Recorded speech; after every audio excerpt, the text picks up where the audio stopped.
Hai semua, saya Ain.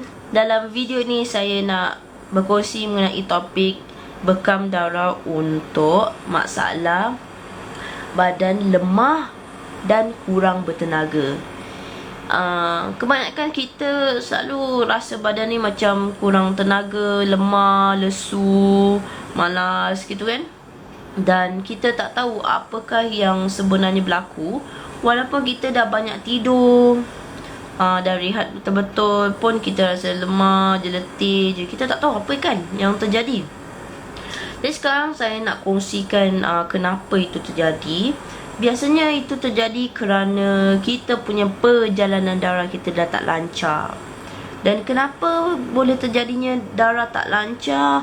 Banyak sebab. Salah satunya kita punya darah tu dah pekat. Dah terlalu pekat, dah dipenuhi dengan lemak.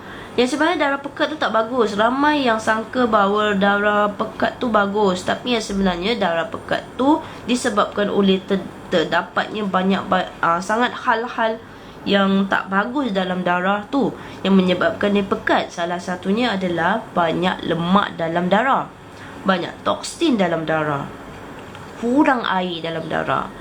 Itu yang menyebabkan darah kita pekat. Dan apabila pekat, perjalanan darah menjadi lambat. Dan apakah fungsi darah? Fungsi darah adalah untuk menghantar hasiat pemakanan dan oksigen ke seluruh tubuh badan kita, ke seluruh sel-sel yang ada dalam badan kita.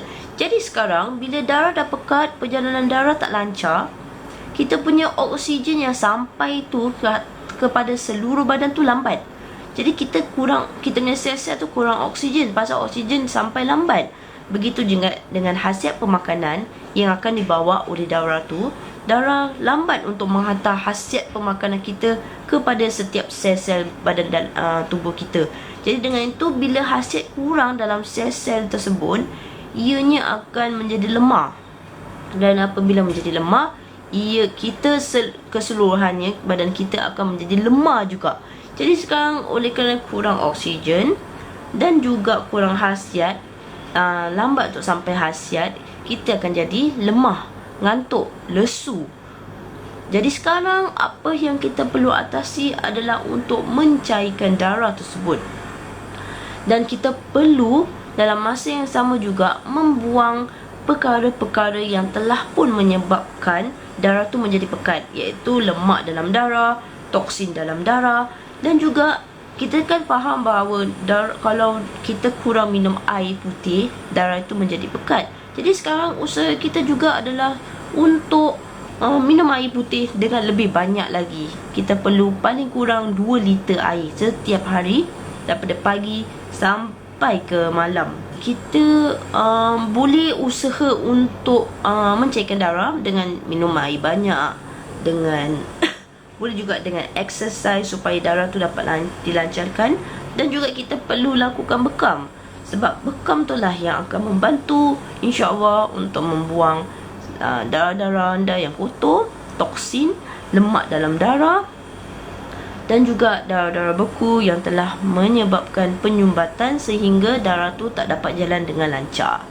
Jadi di sini sangat digalakkan untuk anda berbekam untuk atasi masalah yang begitu, selain anda usaha untuk memperbaiki cara minuman, cara exercise, cara tidur dan sebagainya untuk menambah balik anda punya energi, dan juga saling membantu untuk melancarkan darah dengan melakukan aktiviti yang fizikal macam tu.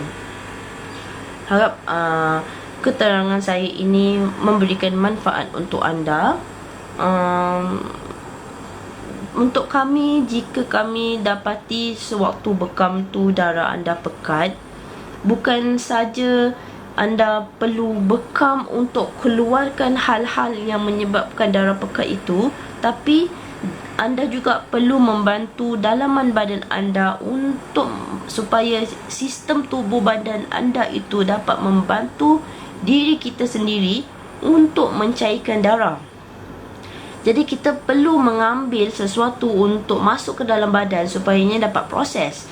Jadi dengan itu kami akan rekomenkan herbal-herbal yang boleh membantu untuk mencairkan darah, memecahkan darah beku, dan juga mencairkan dan juga mencairkan darah anda. Cairkan, lancarkan dan pecahkan darah beku.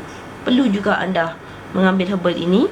Kami sangat galakkan untuk membantu mempercepatkan, untuk mengatasi perjalanan darah anda supaya supaya badan anda menjadi lebih bertenaga, tidak lemah, tidak lesu dan tidak cepat ngantuk.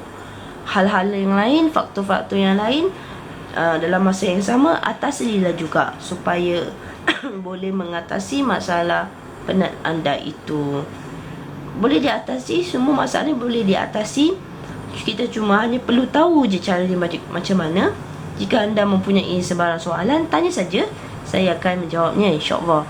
Semoga video ini bermanfaat. Terima kasih kerana sudah pun menonton.